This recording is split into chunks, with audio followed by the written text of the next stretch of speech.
Spirituality is something very few people have any actual experience with. Furthermore, most preconceptions people have about it are also wrong. It is no surprise that a concept as massively important to spirituality as the collective unconscious, as described by Carl Jung, is not even fully recognized as something which exists. I'm not going to talk about God in this video, because the collective unconscious is something I experience every single day as a spiritual person, while God is more likely to be symbolic and created as a result of someone's personal subjective experience. Another perhaps useful word for the unconscious I have heard used is source, which is good because the unconscious is the underlying structure through which consciousness flows from before becoming a part of your ego or immediate consciousness.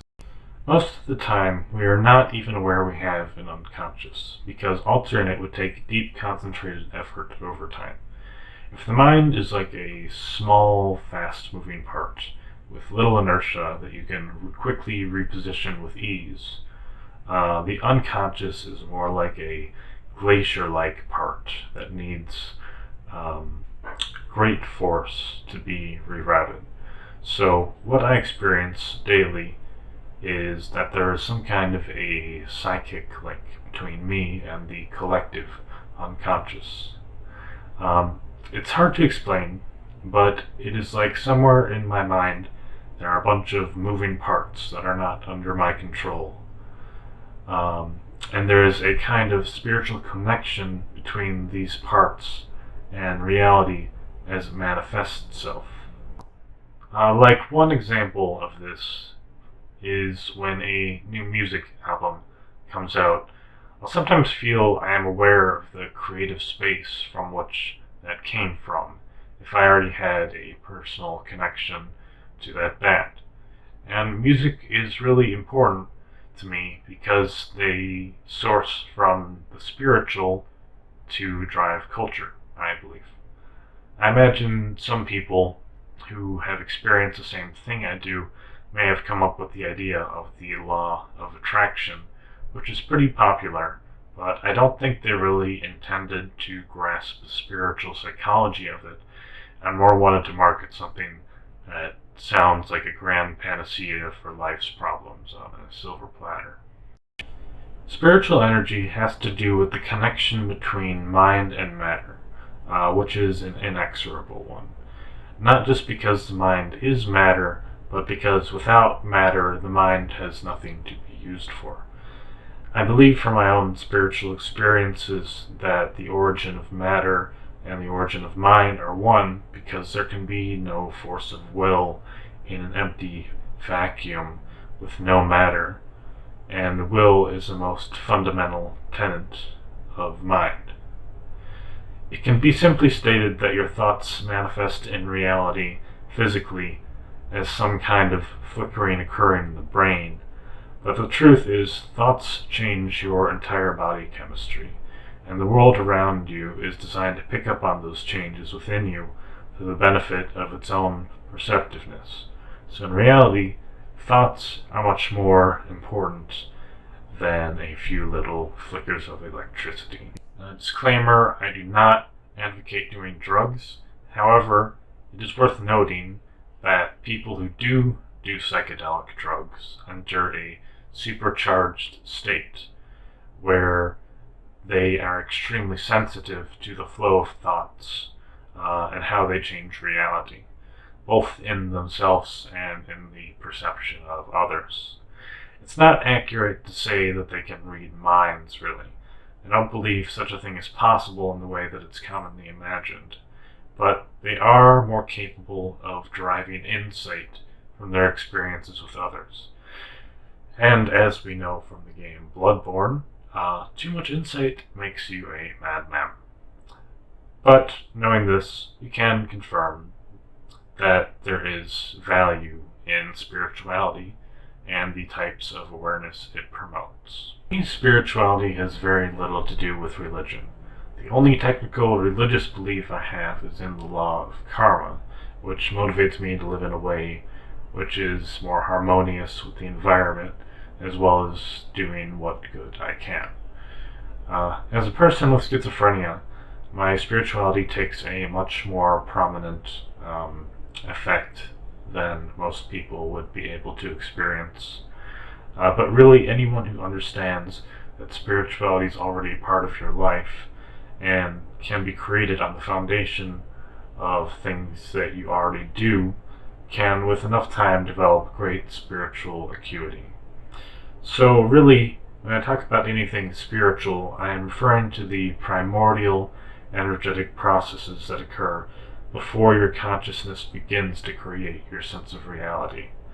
Spirit is a fundamental source of creation and manifesting your thoughts and actions.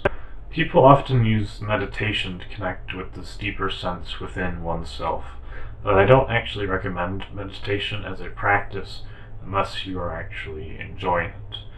In fact, this is the thing that I find actually be the hardest to sell to people, even though it is in reality the best news you could get, which is the most enjoyable thing to you is the thing that is going to benefit you the most spiritually.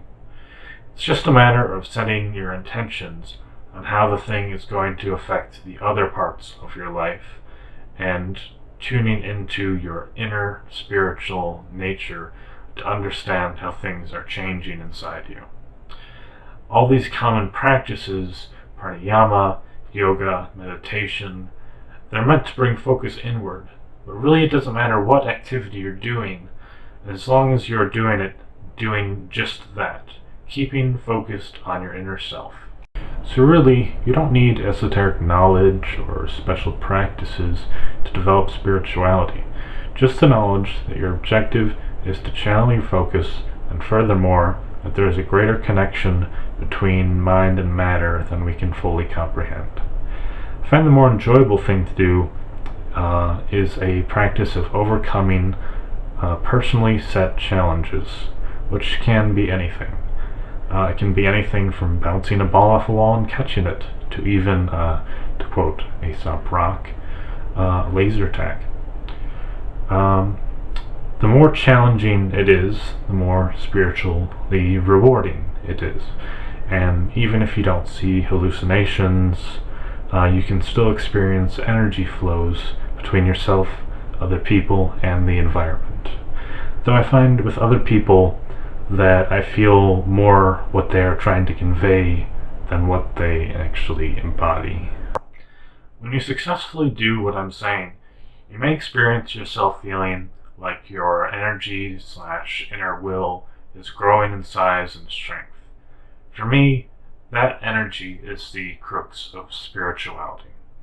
There's really only one addendum I have to that, and that I don't suggest doing any challenge which pushes you to an extreme that is detrimental to your health, because health is really the greatest spiritual boon you have. But yes, if you can push yourself reasonably and succeed, that's the idea. So don't try to be an Olympian, just be the best version of yourself that you feel comfortable with being. For you to develop a deep spiritual connection where you can actually feel yourself transforming with every victory you achieve, it can take a very long time. For me, I had it in the beginning because I was already heavily spiritually attuned. But once you do, you realize that this is the highest level of consciousness a human can be linked to. It's possible that you may even come to understand that there is a real force which is with you every step of the way in what you're doing. And this force will empower you to radiate your deepest inner truth, and most importantly, the collective unconscious will shift to benefit you. Another benefit you may find is your dreams can take a new profoundness that is uncanny, where they may seem even more real than reality itself. One exception I do make with regards to the necessity of a known spiritual practice, however, is abstinence. It can actually be incredibly useful in bringing your awareness to a more attuned state, because there will be more energy flowing through you. You can, however, engage in some tantra if you must. All this really comes down to self-care, though. The healthiest thing is to always follow your truest inner desire. So recognize that challenges can benefit you spiritually, knowing that they can be literally anything you want them to be, but remember to never stop being true to what you need, and that will set you down the best possible spiritual path. I wanted to share this idea, which I found personally very fulfilling. It's an alternative to the more passive forms of spiritual development, which are known to most people because in reality, those things like stretching just serve to make you better at doing that particular activity.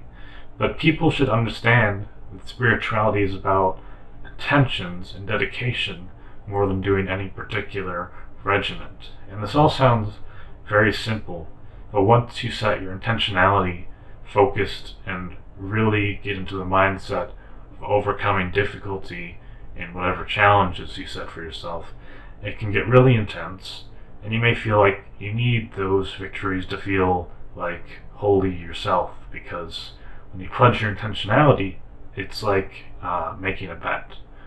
And like a bet, the less likely you are to succeed, the greater the payoff if you do so. Though also not like a bet, because all you can really lose is your time and effort. A lot of people think winning is about beating other people, but it can really be more about a journey of self-discovery.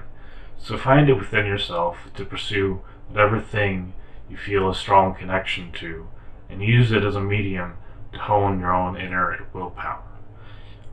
You may find, as I have found, that doing this long enough will allow you to tap more directly into the collective unconscious and seed your intentionality into it, which is essentially the same thing that prayer purports to do in a way.